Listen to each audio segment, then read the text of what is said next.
Hi, I'm Tom. I recently got married to someone really important to me, but our journey to this point wasn't easy.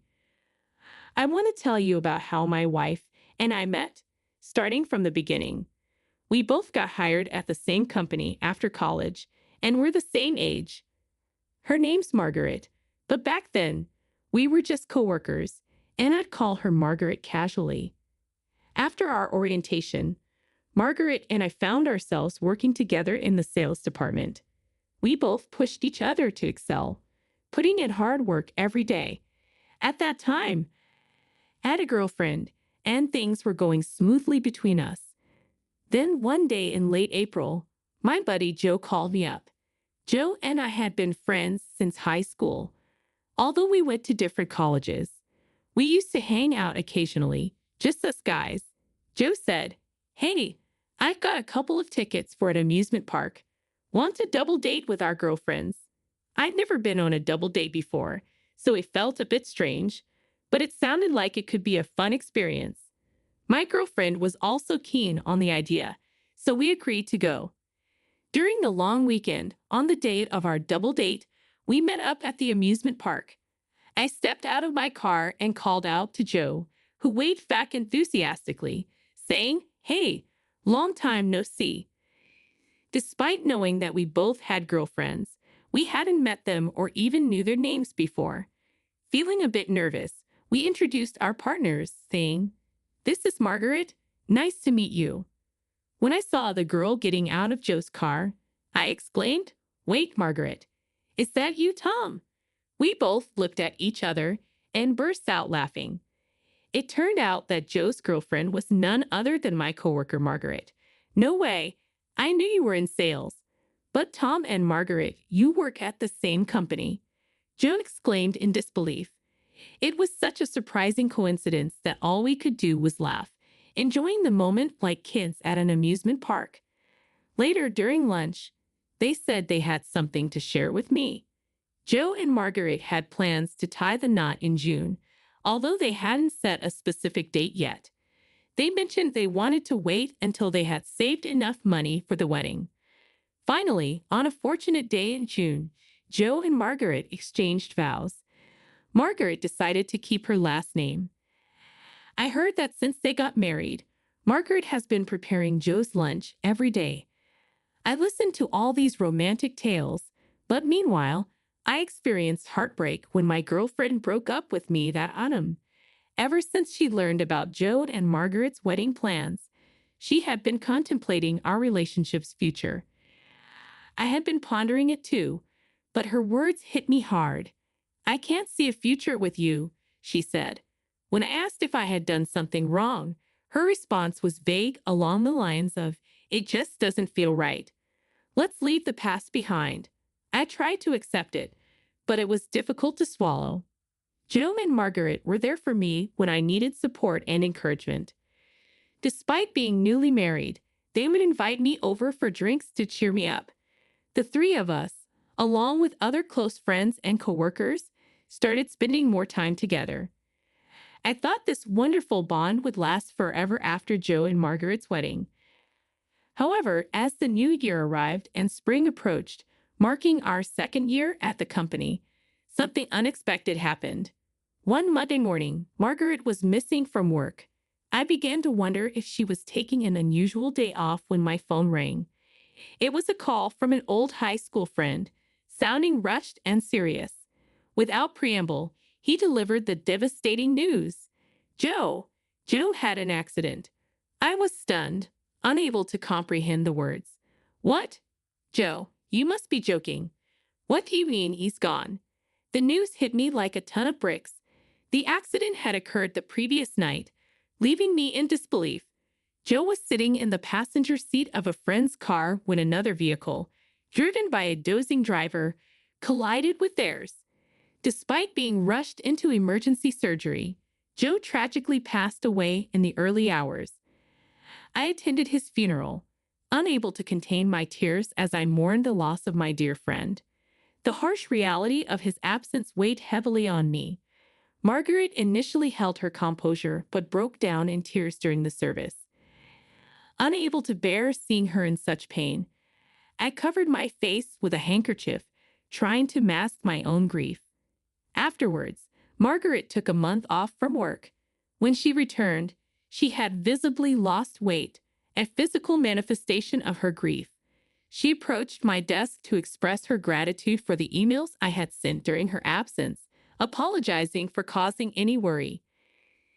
Despite her smile, I could sense that she was still struggling. Margaret confided in me about the difficulty of coping with Joe's loss, especially during the lonely nights.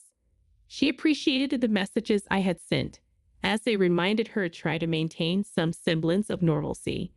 Even if it was just a sandwich, receiving an email from me motivated her to eat. Witnessing Margaret's pain, I couldn't bring myself to offer empty platitudes like, "I hope you feel better soon." Instead, I suggested going out for dinner after work to provide some comfort. Although she initially declined, citing her reluctance to socialize, we persisted in our invitations until she finally accepted. Margaret's appetite was modest, but seeing her enjoy the food and eat a little brought some relief to my heart. After dinner, as we walked home together along the dimly lit streets, Margaret began to speak about Joe. "He's in the cemetery now, and all I have left at home is his portrait. I feel so alone." Her tears flowed freely, and all I could offer was my handkerchief and a comforting touch on her back. Her grief over losing Joe was profound, leaving me at a loss for words. "I'm sorry," I murmured softly. "Thank you," Margaret replied amidst her tears, before resuming her walk. Initially planning to accompany her only part of the way, I couldn't bear to leave her alone in her sorrow, so I walked her all the way home. Once there, I lit a candle in Joe's memory. The room was adorned with pictures from the funeral, alongside joyful photos of Margaret and Joe. Seeing this display, I couldn't help but shed tears myself. "I'm sorry for crying when I should be supporting you," I choked out. Margaret wiped away her tears, acknowledging the frustration of their lost future. "But I have to keep moving forward, for Joe's sake," she shared, her determination shining through her sadness. I wondered how I could best support Margaret. All I can do is listen to her and take her out for meals, I thought, feeling inadequate. Although Margaret found solace in her work, it was evident that she was putting on a brave front. Despite the challenges, she managed to navigate through the first anniversary of Joe's passing, gradually reclaiming her spirits. Throughout this time, our support for her remained steadfast. We continued to invite her out for dinners after work, and I continued to escort her home. On evenings when we returned early, I would light a candle in memory of Joe, honoring his presence in our lives. As I escorted Margaret home one evening, she suddenly asked, "Why do you always walk me home?" Concern laced her voice as she pointed out the dimly lit streets. "I don't want you to be in danger if something happens on the way home," she continued. "Besides, if anything were to happen to you, Joe would be furious." She chuckled lightly, trying to ease the seriousness of her words. "I don't mean to meddle, but I feel responsible for protecting you, someone Joe cared about deeply. Otherwise, he might haunt me in my dreams, scolding me for not looking after you." Margaret's gratitude flowed as she thanked me, sharing in the laughter that followed. Time marched on, and before we knew it, we found ourselves marking the third anniversary of Joe's passing. Both Margaret and I threw ourselves into our work with renewed vigor. Despite the long and tiring days, we continued our tradition of unwinding over dinner with coworkers. One day, as we walked together towards Margaret's home, she hesitantly mentioned a small favor she needed.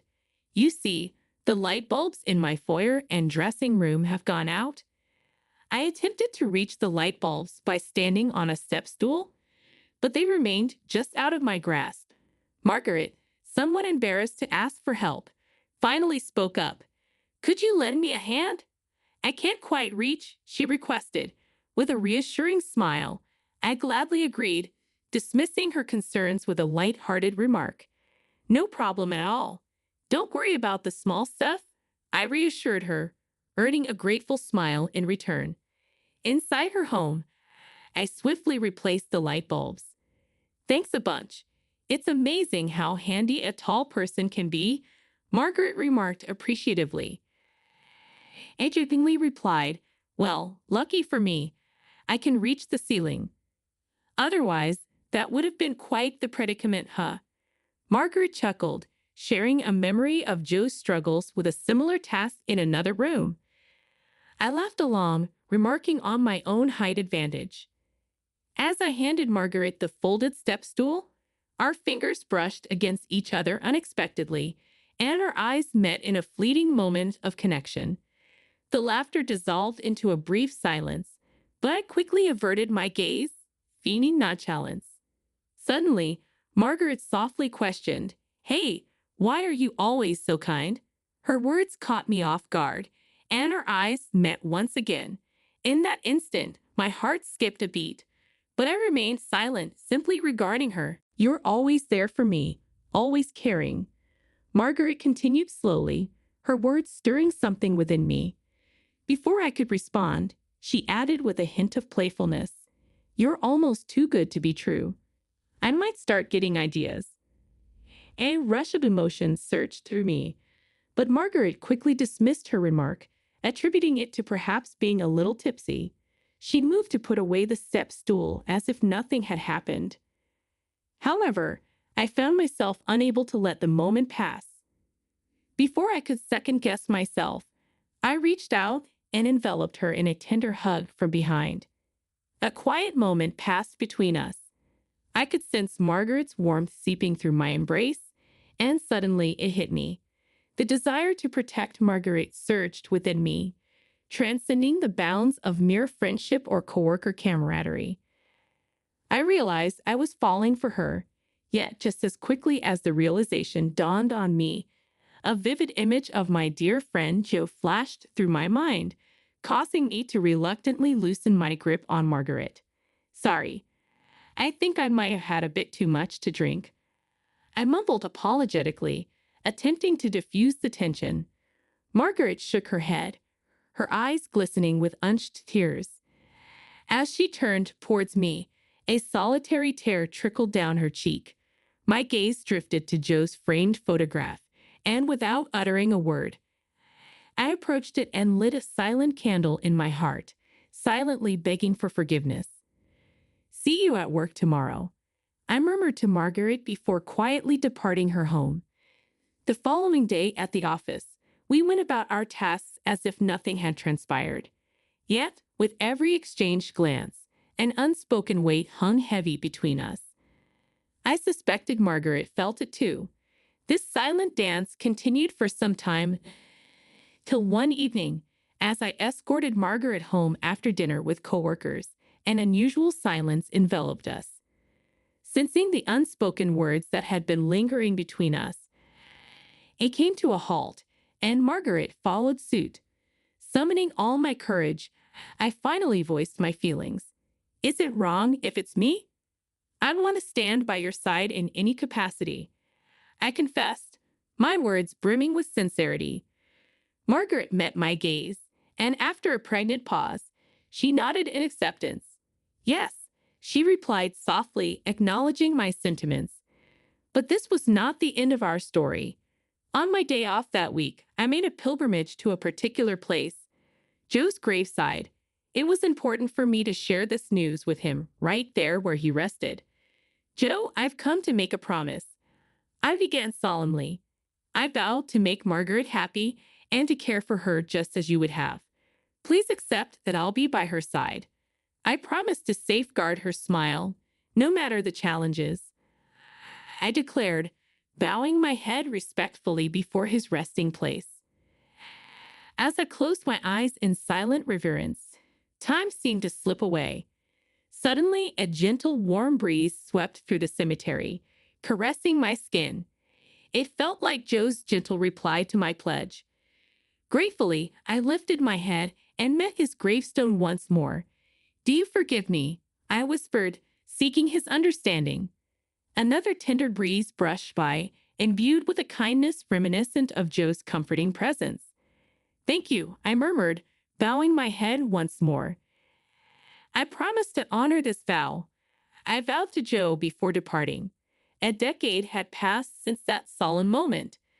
Margaret and I had grown inseparable, living together in a partnership akin to a common law marriage. On appointment day after marking Joe's 13th anniversary, Margaret confided in me as we paused at a park after visiting his grave. With trembling hands, she revealed a marriage license, her eyes brimming with emotion. Embraced Margaret tightly, assuring her that there was no need for apologies. Remember, we said any form of us is just right. I reminded her, attempting to lighten the mood. Margaret's tears flowed freely, but she nodded in agreement, managing a fragile smile. Don't cry, I teased gently. I made a promise, man to man. I chuckled, diverting her attention from her tears. With renewed resolve, we exchanged vows and became husband and wife. 2 years later, our family welcomed a new member, a beautiful baby girl who bore a striking resemblance to Margaret. On the day of her birth, a meteor shower graced the sky, a celestial spectacle that felt like Joe's blessing from above. Our daughter brought boundless joy into our lives, filling our home with her infectious laughter. As we cherish our family and continue to honor our commitments, we find solace in the belief that Joe watches over us, content to see Margaret's radiant smile. And so, we embrace life's journey, living each day in a way that honors our loved ones and ensures that our family always